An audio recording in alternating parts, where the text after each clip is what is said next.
Hello, this video is going to show you how to measure your waist properly as well as tie on your waist beads. As you can see, I have on quite a few here.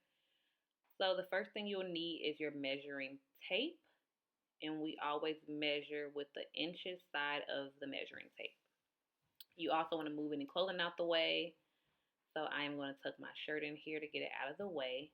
And next we want to talk about where your beads sit. So you have your hips, which is where my beads are lower and they're traditionally worn, and my waistline. And that's good for weight loss because when you lose that thicker part of your belly, then your beads will fall down to the hip. And in the middle, that is your high hip. So figure out where you want them to sit. And once you know where you want them to go, you just take your measuring tape and put it around where you want your pieces. So I have my measuring tape. Again, I do want to say you will move all clothing, but for video purposes, I am going to keep my pants up.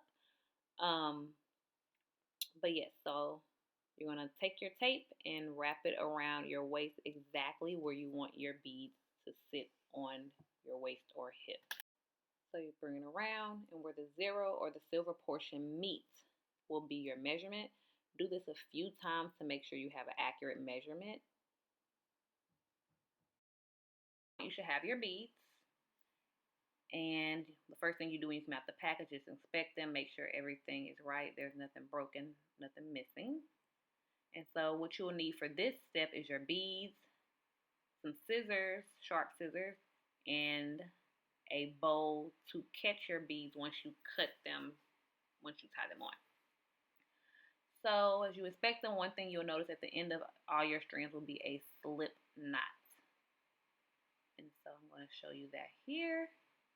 And we'll talk about how to take that off later on in the process.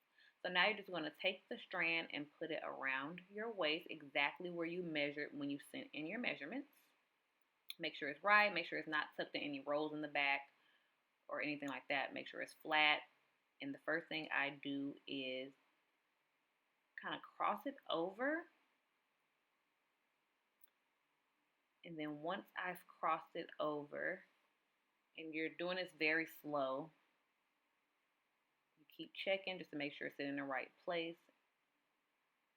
And then I match it up. You can move any beads if you need to, but once I know exactly where it's going to be without any space in between, I do bring over the beads and I let it sit there, and I make sure that is where I want it to sit. So you will check, look around, looks.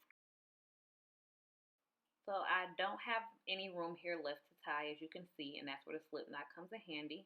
So you pull it till you hear and feel a pop, and that's going to give you more length to tie. So it's important to send correct measurements so I can make sure that you have enough string to tie your beads on comfortably, and so you feel comfortable tying them without feeling like they're going to fall or you don't have any room. So we're moving these out the way, and now we're going to prepare to tie our first true knot. So I'm still holding it very tight. If you need assistance, someone can put their finger right in the middle for you and you can tie. But here we're going to do it on our own. So I'm keeping it very tight. I am looping it over like I'm going to tie a shoe. And I'm going to carefully slip the beads within the hole of where I'm going to tie the knot. And I'm really making sure that I leave no beads within that space. So here, and I'm getting closer so that you can see, I'm holding it with the rest of my fingers in the back and in the front with my thumb, and I'm getting ready. I'm holding it very tight, and I'm going to do one swift motion to pull. So look, and so I have no spaces, and now I'm going to tie another knot with the beads still on. That's how I like to do it. You can take the beads off first if you want, but I just do it like this. And I have no spaces. So now you need your bowl and scissors. So now you're going to take one side, find your supporting bead at the bottom, and you're going to cut it off. Well, first, pull all the beads up towards you, and then cut off that supporting bead. And you can slide those remaining beads into a bowl or container of your choice. Just keeps it from getting everywhere, all over your floor and making a mess.